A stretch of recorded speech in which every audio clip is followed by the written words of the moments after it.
échange fructueux, il a été décidé de la création d'une association des jeunes du canton Biwani Diala.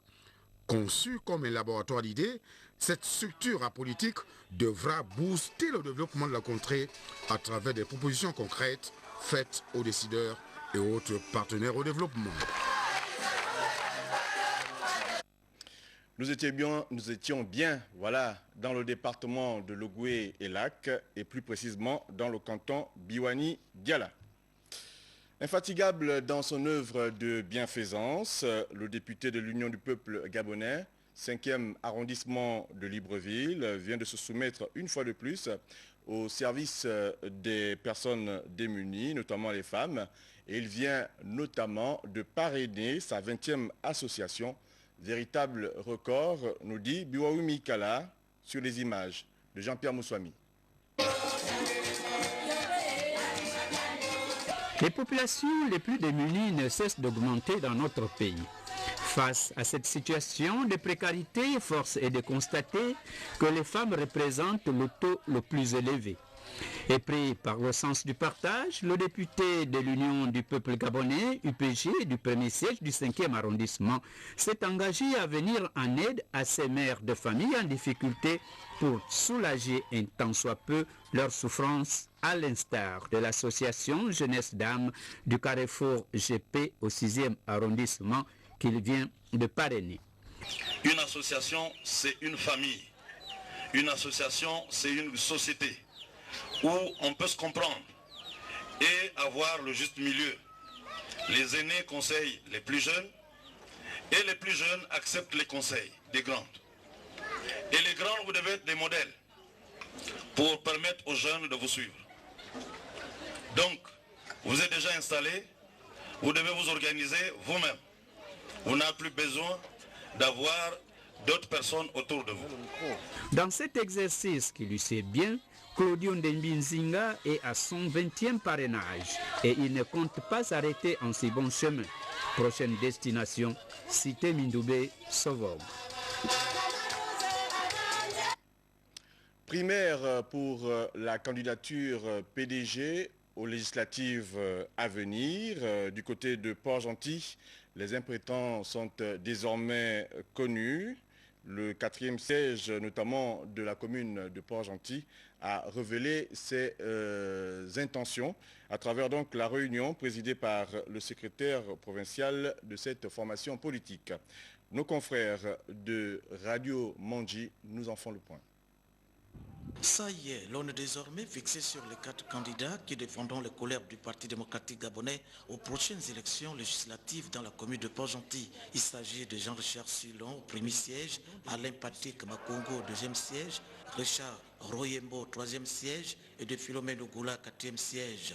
Tous ont bénéficié de la confiance des militants de base lors des élections primaires qui se sont déroulées en présence de Robert Nzogan, secrétaire communal, et de Bernard Apirano, le provincial, qui a indiqué qu'il revient maintenant au bureau exécutif d'entériner ses candidatures choisies par la base avant l'investiture. Il s'est aussi félicité de la bonne ambiance qui a prévalu au cours de ces élections primaires.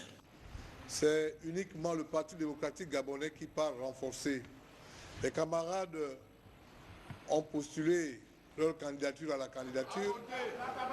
Nous allons transmettre tous ces documents au niveau du secrétariat exécutif, qui, je suis sûr, ne fera que suivre la volonté de la base.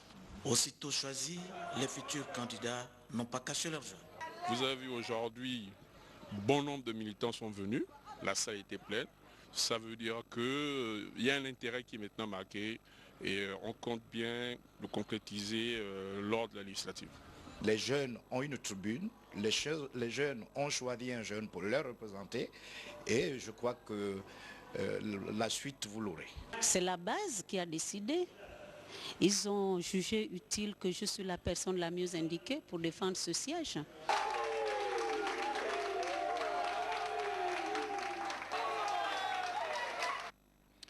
Un nouveau maire adjoint à la commune de Makokou, Marie-Louise Nyekomize, remplace Étienne Veillant, exclu du Parti démocratique gabonais. Il faut dire que la nouvelle maire adjoint est la troisième dame à intégrer le bureau du conseil municipal. Ahmed Mouyaka, reportage. Marie-Louise Nzé a intégré le bureau du conseil municipal sous la présidence de Faustin Mbonda. Elle a été élue à 92% par les conseillers municipaux de la capitale ogivine au cours d'une session extraordinaire présidée par le gouverneur de province. Suite à la décision numéro 016/CC du 10 mai 2011 relative à la requête du Parti démocratique gabonais tendant au remplacement d'un conseiller au conseil municipal du 2e arrondissement de la commune de Makoko, M. Étienne Véan-Zogué, conseiller du PDG dans l'arrondissement si avant cité, a perdu le bénéfice de son mandat avec pour effet immédiat la vacance du poste de premier maire adjoint de la commune de Makoko.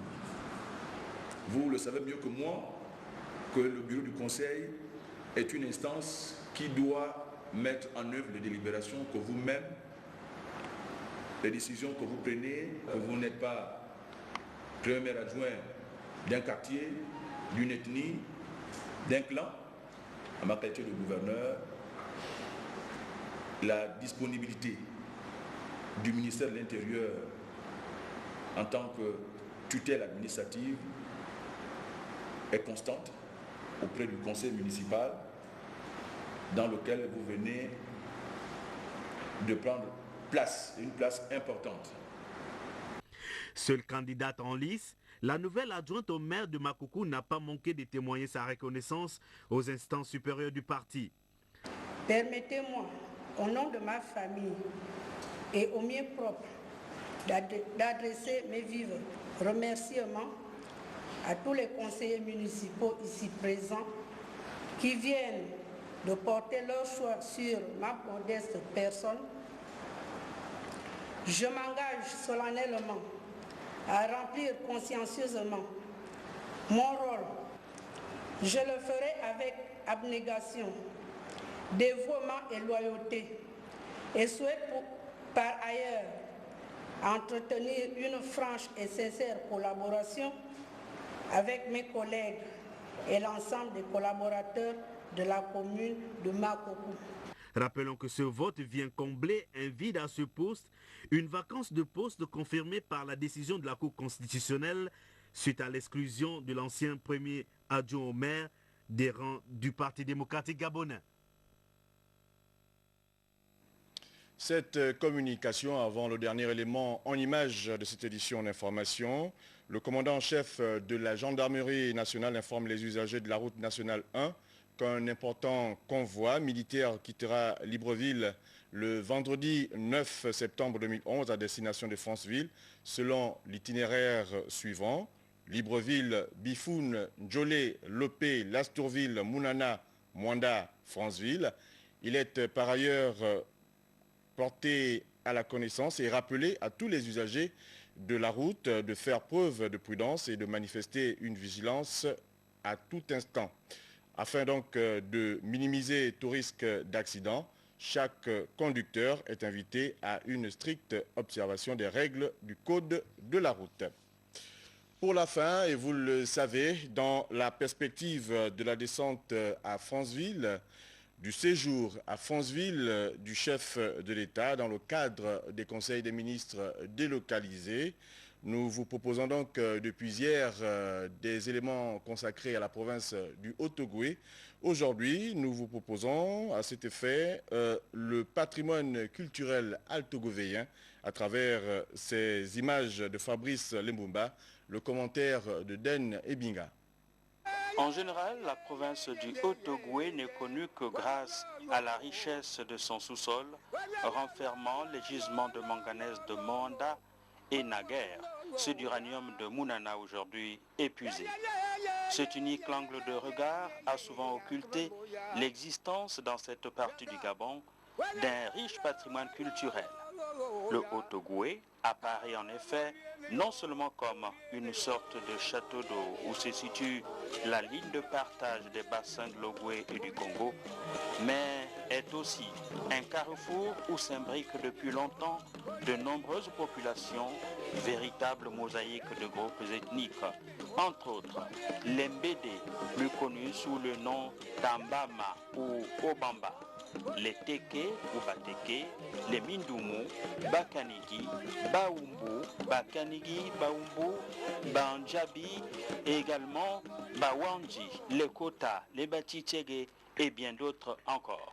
Le peuple altogovéen a toujours su préserver et affirmer ce qu'il est au plus profond de lui-même, à savoir sa culture. La province disposant d'une variété au niveau de son art, l'inventaire de cette richesse classifie ces arts en 3 grands groupes. D'abord, les arts plastiques, que sont les sculptures en bois, sur notamment les masques, les tambours, la peinture, la céramique, développée grâce à la présence dans certains endroits d'un sol argileux, la vannerie, le tissage de nattes et autres raffias. Ensuite, les arts du spectacle, que sont la chanson moderne, le folklore, les contes, les fables, les allégories, les légendes à vocation moralisatrice, les épopées telles Olende. Plusieurs instruments sont utilisés lors de prestations rituelles et pendant les réjouissances. Citons en particulier le tam-tam séculaire. Il y a aussi le sanji ou sanza, sorte de harpe sitar, les grelots, le cor ou le mvoudi, le ngomo. Avant de nous quitter, retenez qu'à l'occasion du Forum national de la jeunesse organisé le 9 et 10 septembre prochain, l'Agence nationale des bourses du Gabon organise un concours pour la création du logo qui devra représenter l'agence dans tous les supports de communication. Ce concours s'adresse particulièrement aux jeunes de 16 à 35 ans. Pour la création du logo, les candidats devront donc s'inscrire des valeurs de l'agence, transparence, équité et intégrité, intégrer également le message de l'agence constructeur d'avenir. La date limite des dépôts de projets est fixée au 21 octobre 2011 à 15h30 à l'adresse suivante, Agence nationale de bourse du Gabon, avec la mention concours logo BP 3877, 3877, Libreville, Gabon. Pour tout autre renseignement, pendant le forum, se rapprocher du stand de l'Agence nationale des bourses du Gabon, après le forum, à la direction administrative de l'agence, porte numéro 7. Voilà qui met donc un terme à ce journal que nous vous avons présenté. Coordination Bélin Bekita et Pélagie Mboui. Image Fortuné Scott Njiba et Yvette Okosa. Réalisation Nestor Ecomier et toute l'équipe d'antenne. Merci pour votre attention. À demain 20h.